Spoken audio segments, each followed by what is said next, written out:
This AD100 Pro is the newest off-camera flash from Godox and will be labeled as the Explorer 100 Pro at Autorama. This is the smallest off-camera flash offered by Godox. It features a head design similar to the Godox V1, that is a speedlight bulb behind a Fresnel lens, meaning it has a similar pattern of light. This also makes it compatible with the AKR1 magnetic modifiers. Now let's get one thing out of the way. This is not a replacement for the Godox AD200. The AD100 Pro goes all in on the round head design, so it can't compete with the versatility of the bare bulb option on the Godox AD200. Although the 100 Pro does have one feature that the AD200 simply can't compete with, but we'll get into that later when I talk about who I think this flash is for. At 100 watt seconds, many would assume this light would be about half as powerful as the AD200, but that's not the case. I tested it a few different ways to cover how different users might shoot with it. First, a direct test with the flash pointed straight at the light meter. The AD100 Pro is a half stop more powerful than the Godox V1 in this test, and surprisingly 0.2 of a stop more powerful than the Godox AD200 with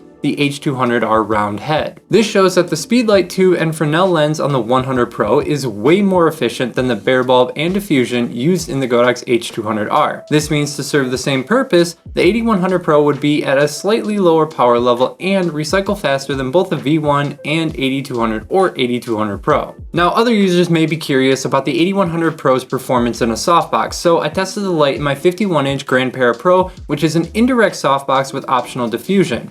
Using this modifier ensures that regardless of what I put in there, the light coming out is restricted to the same area, and the diffusion reduces any difference in specularity. In this test, the AD100 Pro was 0.7 of a stop less than the 200 Pro with its bare bulb, so it still performs better than the watt seconds would suggest. In terms of power stability, I tested this light at every power level from full to its minimum setting of 1/256, and it recorded one stop less in light output at every level except at its minimum level where it was a 10th stop short. This is great as it means you can rely on its accuracy, knowing when you drop the power a stop, it's going to put out exactly one stop less of light. Additionally, when I tested at the same power level, it never deviated, not even a 1/10 of a stop, so it's really consistent at maintaining a specific power level. Lastly, the AD100 Pro loses 1.7 stops of output in high-speed sync at full power. This is slightly more than the 1.5 stops that the AD200 loses, and slightly less than the 2 stops that the V1 loses. All of these were measured using the Sekonic L858DU light meter with Godox module, which allows it to record very accurate HSS figures. While testing the output, I also tested the color properties using my Sekonic C800 colorimeter. The flash has a slight tint of 0.5 magenta. Don't freak out, this doesn't mean it's going to turn your subjects into the Pink Panther. I personally can't even catch it with my eye, and most flash products do deviate from a perfectly neutral tint. The CRI, or color rendering index, was over 97 across the entire power range, so it will render subjects color accurately. When it comes to the Kelvin temp, the AD100 Pro does not have a stable color mode, which is weird, as we've come to know the Godox Pro series to offer the fastest recycle times, more powerful modeling lamps, 10th stop control, and a stable color mode. That's not to say it has much color drift. In my tests across the power range, I found a Kelvin range of 5957 to 6252. With a total range of just under 300K, I would consider this light to be plus or minus 150 Kelvin, which is still better than the original AD200. In high-speed sync, the temperature dropped to the 5400 to 5800 Kelvin range, but it still maintained the 97 CRI and had an even lower 0.3 magenta tint. The last thing I metered was the T.1 flash durations.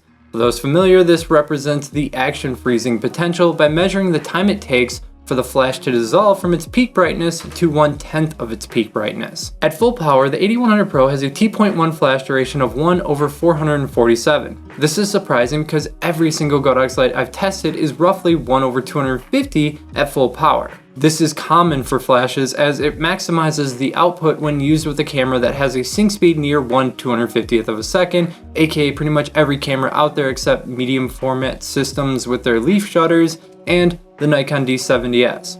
What a strange little camera.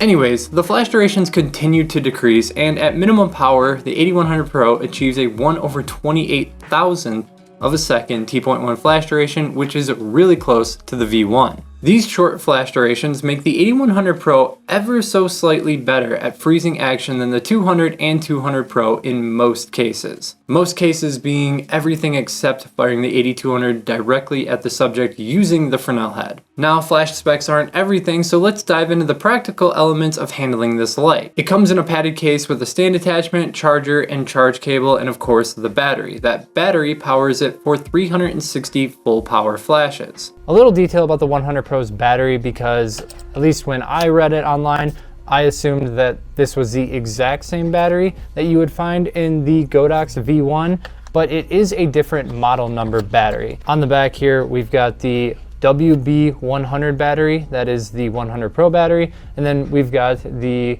VB26 battery, that is the battery for the V1. However, both of these batteries are 7.2 volts, 2.6 amp hours, and 18.72 watt hours. So for what it's worth, it seems like they are pretty much identical. I don't know why they even have a different model name. And if I take the VB26 battery that is for my V1 and I put it into my AD100 Pro, it still functions as normal and it still has the identical recycle time.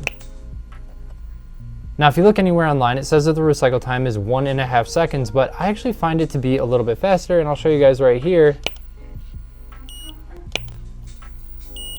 It's actually closer to 1.2 seconds, which just makes it even faster, so that's a little bonus. As you know, a lot of these Godox lights have a thermal protection, so they will have a really fast recycle time, but eventually the light will slow down after repeated high-powered flashes. And on this one, I found that once I got to around 25-30 flashes, the recycle time would slow down, but it wouldn't go into complete thermal protection where it takes like 10 seconds. After around 30 flashes, it would take slightly over 2 seconds to recycle, and then as I got deeper into the 30s, it started approaching 3 seconds. Just know that full power, if you're gonna be firing this at full power constantly, eventually your recycle time will slow down a bit. One more little detail about the battery: when you put the 100 Pro battery in here, the release is on the side, so if you press that release, it pushes the battery out just enough so that you can grab it. To power on requires hitting the power button followed by rotating the dial. There are minimal buttons on the back, just enough to connect to a trigger. The display is dark with light blue text similar to an AD200, and I'd still like to see a brighter display for more readability, especially when using outdoors. Although this isn't a huge issue because once you're connected, there's really nothing to even monitor on the display.